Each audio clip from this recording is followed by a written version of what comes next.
আর cup চা হবে নাকি?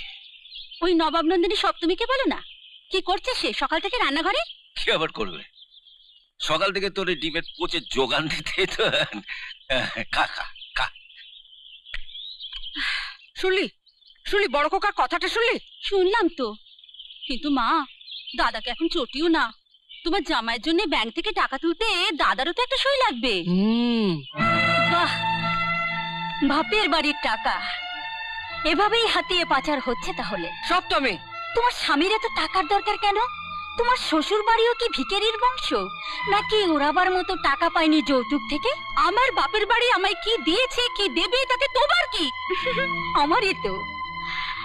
এবারের যা কিছু এখন তো সব আমারই। আমার ভবিষ্যৎ আমাকে ভাবতে হবে না?